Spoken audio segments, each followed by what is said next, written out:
Hello student, मैं आपका Aryan sir from mechanical engineering. तो आज की इस वीडियो में आपके लिए एक नया और इंटरेस्टिंग टॉपिक लेकर आए हैं फ्लूइड मैकेनिक्स के बारे में।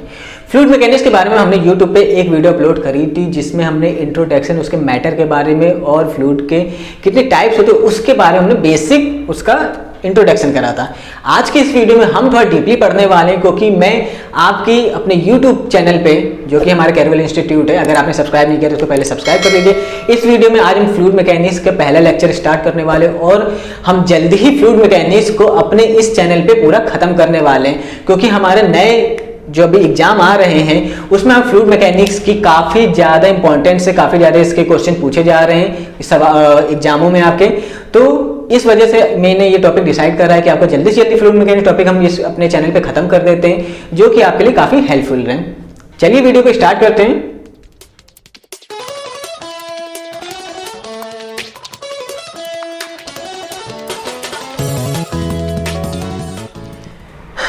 ठीक है, जैसा कि हमने बोर्ड पे अपना एक ग्राफ बना के रखा है, एक डायग्राम बना के रखा हुआ है, तो इसमें हम बताते हैं कि अपने फ्लूइड के जितने टाइप्स होते हैं उसके हिसाब से मैंने इसको डिवाइड करके रखा हुआ है। ठीक है, चलिए देखते हैं फ्लूइड मैकेनिक्स, जो कि जिसका हिंदी में नाम होता है तरल यांत्रिकी। ठीक है, फ्लूइड मैकेनिक्स हम हिंदी में तरल यांत्रिकी बोलते हैं। ठीक है, द्रव यांत्रिकी के हमारे दो भाग होते हैं, दो इसके पार्ट होते हैं। पहले पार्ट को हम बोलते हैं पेन्यूमेटिक, जिसको हिंदी में बोलते हैं गैसिकी। ठीक है, इसका अनदर एक और नाम होता है जिसको हम कहते हैं गैस मैकेनिक्स, गैस मैकेनिक्स। ठीक है, दूसरा जो इसका पार्ट होता है इसको हम कहते हैं हाइड्रोमैकेनिक्स, जिसका हिंदी नाम होता है द्रव यांत्रिकी।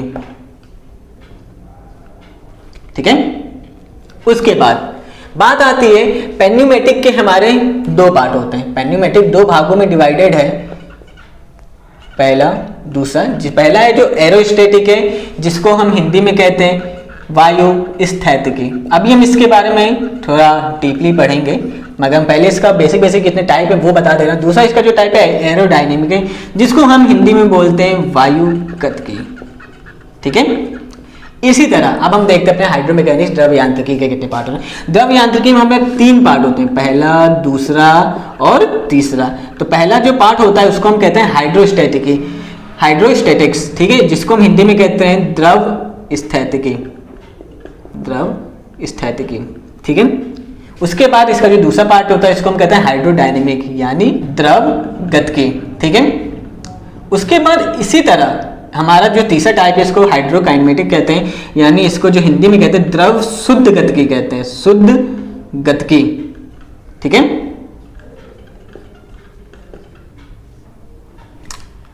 ठीक है, चलिए अब हम डिस्कस कर लेते हैं थोड़ा पेन्यूमेटिक के बारे में, गैसिकी के बारे में। गैसिकी में हम क्या करते हैं, इस जो हमारी ये ब्रांच होती है इसमें हम गैसों के व्यवहारों, उसके बिहेवियर के बारे में अध्ययन करते हैं। जिस तरह से इसमें पहला हमारा टाइप है एरोस्टैटिक, वायुस्टैटिकी।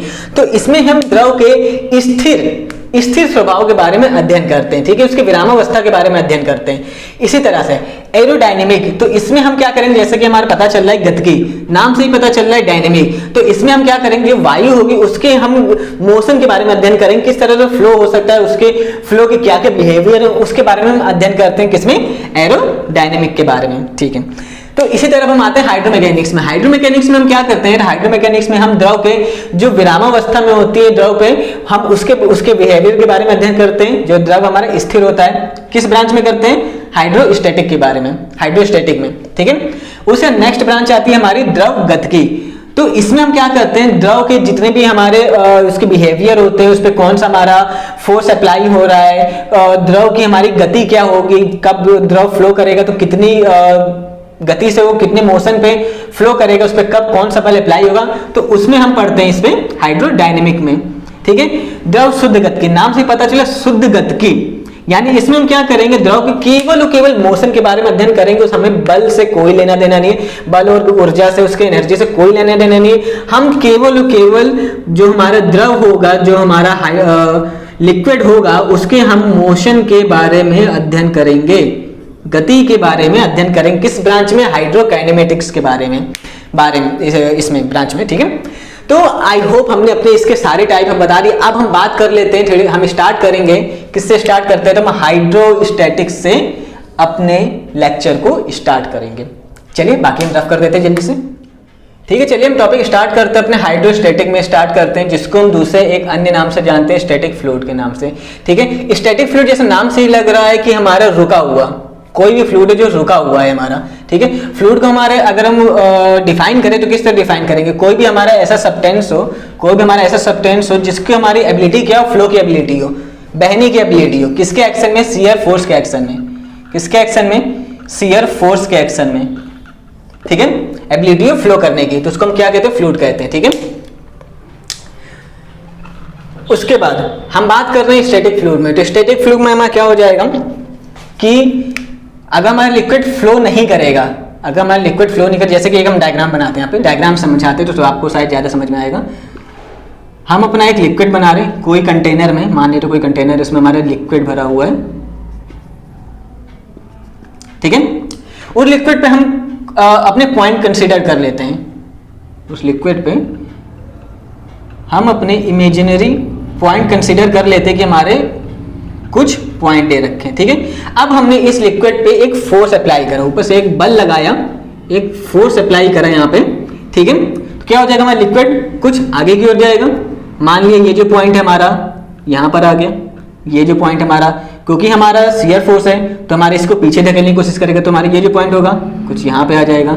इसी तरह से हमारा यह पॉइंट होगा यहाँ पे आ जाएगा, ये पॉइंट होगा हमारा और आगे आ जाएगा, और जो हमारा सबसे नीचे वाला पॉइंट होगा वो हमारा हिलेगा ही नहीं। ठीक है, तो हमारा अब अगर हम इसको, ये हमारे एक एंगल में आ रहा है, एक हमारा एंगल में बन रहा है, तो यहाँ पे जो हमारा कोण बनेगा इसको हम मान लेते हैं, कितना मान लेते हैं, थीटा मान लेते हैं। ठीक है, चलिए तब हमारा क्या हो रहा है, जब हमने इस पे फोर्स लगाया तो under the action of shear force हमारा जो फ्लूइड होगा वो आगे की ओर जाएगा। बट हम बात किसकी कर रहे हैं, स्टैटिक फ्लूइड की बात कर रहे हैं। तो इसमें जो हमारा होगा फ्लूइड रुका होगा, तो यानी जो में शियर फोर्स की वैल्यू क्या होगी, शियर फोर्स की वैल्यू क्या होगी, 0। ठीक है, क्योंकि हमारा जो फ्लूइड है इसमें रुका हुआ, हमारा कोई भी मोशन नहीं कर रहा है।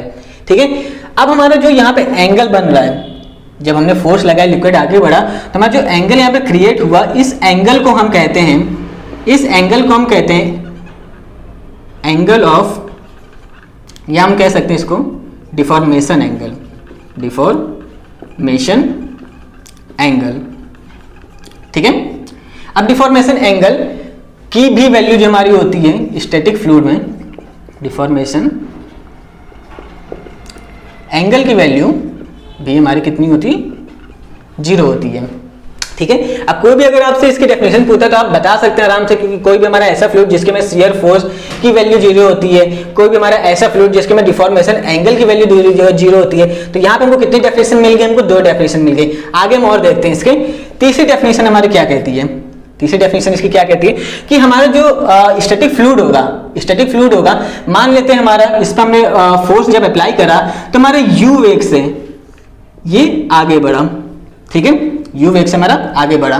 उसके बाद अब हमारा कुछ विस्थापन होगा, जितनी ऊंचाई तक हमारा लिक्विड भरा हुआ है उसका कुछ विस्थापन होगा, तो मान लेते वो विस्थापन हमारा कितना है, y। ठीक है, अब हमारा इसकी जो वेलोसिटी ग्रेडियंट बनेगी, वेलोसिटी ग्रेडियंट का फॉर्मूला सब जानते हो क्या होता है हमारा, वेलोसिटी ग्रेडियंट, जिसको हम हिंदी में कहते हैं वेग प्रवणता। ठीक है, तो इसका फॉर्मूला हमारा क्या था वेग प्रवणता का, du/dy। ठीक है, अब इसका जो हमारे स्टैटिक फ्लूइड होता है, स्टैटिक फ्लूइड में जो हमारी वेलोसिटी ग्रेडियंट होती है, वेग प्रवणता होती है, उसकी वैल्यू कितनी होती है हमारी, 0 होती। तब हमारे पास कितनी डेफिनेशन हो गई, 3 डेफिनेशन। पहली क्या हो गई कि हमारे जो स्टैटिक फ्लूइड तो उसकी शियर फोर्स की, यानी जो कर्तन बल होती है उसकी वैल्यू क्या होती है, 0 होती है। उसके बाद हमारा दूसरा जो हो गया, हमारा जो डिफॉर्मेशन एंगल बन रहा है, यहाँ पे डिफॉर्मेशन जो एंगल बन रहा है उसकी वैल्यू कितनी हो जाएगी हमारी, 0 हो जाएगी, किसमें, स्टैटिक फ्लूइड में। तीसरा इसका क्या बन रहा है, हमारी जो वेलोसिटी ग्रेडियंट होती है, जो वेग प्रवणता होगी उसकी वैल्यू भी हमारी 0 हो जाएगी। ठीक है, क्योंकि पहला जो हमारा इसका हमारा जो नॉर्मल डेफिनेशन होती है वो सब लोग क्या करते हैं कि हमारी स्टैटिक फ्लूइड का डेफिनेशन होती है, क्या होती है कि हमारे इसमें कोई भी मोशन नहीं होता है, किसी भी प्रकार की कोई गति नहीं होती है। ठीक है, तो ये तो सभी जानते हैं। ये जो 3 बताइए ये हमारी थोड़ी स्पेशल है, तो इसको आप याद रखिएगा या कहीं आप अपने नोट कर लीजिए। ठीक है, चलिए अब हमारे फ्लूइड मैकेनिक्स में एक फ्लूइड आता है जिसका हम काफ़ी यूज करते हैं, लगभग पूरे फ्लूइड मैकेनिक्स में उसी फ्लूइड का यूज करते हैं, उसको हम बोलते हैं आइडियल फ्लूइड। ठीक है, तो चलिए इसको रफ कर देता हूँ और जानते हैं आखिर ये आइडियल फ्लूइड होता क्या है। ठीक है, बात करते हैं आइडियल फ्लूइड के बारे में, जिसको हम हिंदी में क्या कहते हैं, आदर्श तरल। ठीक है, तो ये होता क्या हमारा आदर्श तरल में वो होता है, उसको कहते हैं, उस लिक्विड को कहते हैं, उस फ्लूइड को कहते हैं जिसमें कि हमारा विस्कोसिटी जो होती है, विस्कोसिटी यानी जो हमारी श्यानता होती है,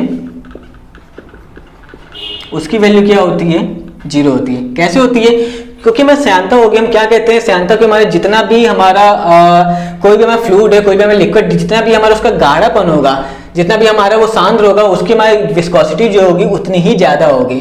तो हमारे यहाँ पे कम कहने का मतलब, यानी जो 0 कहने का मतलब क्या है कि हमारी जो आइडियल फ्लूइड होगा उसमें हमें श्यानता होगी ही नहीं, जो कि पॉसिबल नहीं है, बट हम ये लेके चलते हैं अपने फ्लूइड मैकेनिक्स में। ठीक है, तो हमारा ये इसका पहला पॉइंट है। इसे दूसरा पॉइंट इसका क्या कहता है, इसमें जो हमारा सरफेस टेंशन होता है, सरफेस टेंशन होता है, यानी हमारा पृष्ठ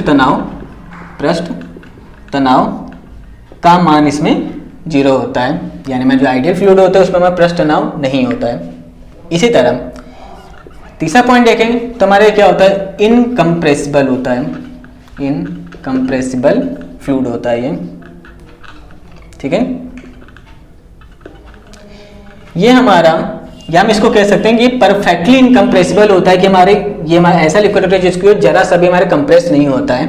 ठीक है, तो उस लिक्विड को हम क्या कहते हैं, आदर्श द्रव कहते हैं। ठीक है, ऐसा हम केवल मानते हैं अपने इंजीनियरिंग लैंग्वेज में, क्योंकि जो हमारी रियलिटी में ऐसा कोई हमारा फ्लूइड नहीं है, क्योंकि कोई भी ऐसा फ्लूइड नहीं है जिसके हमारे कुछ विस्कोसिटी ना हो, कुछ ना कुछ सरफेस टेंशन होती है हमारी उसमें, बट हमारे आइडियल फ्लूइड होता है उसमें हम लेके चलते हैं कि हमारी इन सबकी वैल्यू क्या होती है, 0 होती है।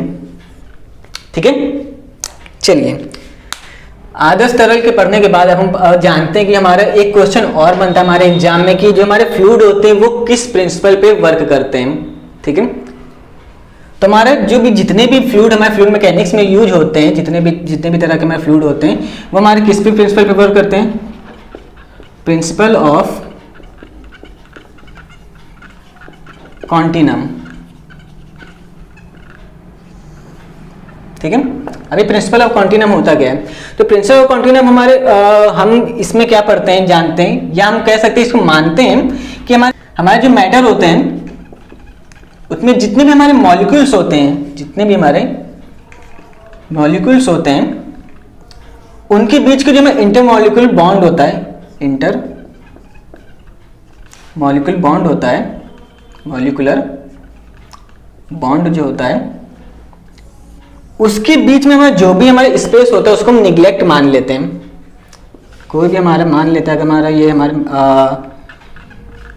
हम सॉलिड मान लेते हैं, सॉलिड मैटर है हमारा, तो हमारे जितने भी हमारे इसमें हमारे इंटरमॉलिक्यूल्स बॉन्ड होंगे, इनके बीच में हमें जितना भी मास होगा, जितने भी हमारे इसमें अणु होंगे, उनके बीच में हमें जो ये स्पेस आ रहा है, जितने भी हमारे ऐसे हमारे मान लेते हैं, बना देते हैं पे, तो इसमें जितने भी हमारे स्पेस आ रहे हैं इसको हम क्या करते हैं, प्रिंसिपल ऑफ कॉन्टिनम में इसको हम निग्लेक्ट मान लेते हैं। क्या मान लेते हैं, निग्लेक्ट मान लेते हैं। ठीक, तो इसी को हम कहते हैं प्रिंसिपल ऑफ कॉन्टिनम। इसका थोड़ा डिस्क्राइब करेंगे, थोड़ी लंबी वीडियो बनाएंगे, तो मैं प्रिंसिपल ऑफ कॉन्टिनम पे एक लंबी वीडियो बनाऊंगा और उसमें सारे डिस्क्राइब करूंगा, इसके क्या एग्जांपल होते हैं, कहाँ कहाँ पे यूज होता है वो भी मैं बताऊंगा। आज की इस वीडियो में हम इतना ही रखते हैं। नेक्स्ट वीडियो में जो कि हमारी फ्लूइड की हमें प्रॉपर्टीज पढ़ेंगे, जिसपे ऑलरेडी मैं एक वीडियो बना चुका हूँ, तो उसमें मैंने करीब फ्लूइड की 5 प्रॉपर्टी बताई हैं, जिसमें कि हमारी है मास डेंसिटी है, हमारी वेट डेंसिटी है, ठीक है, हमारी स्पेसिफिक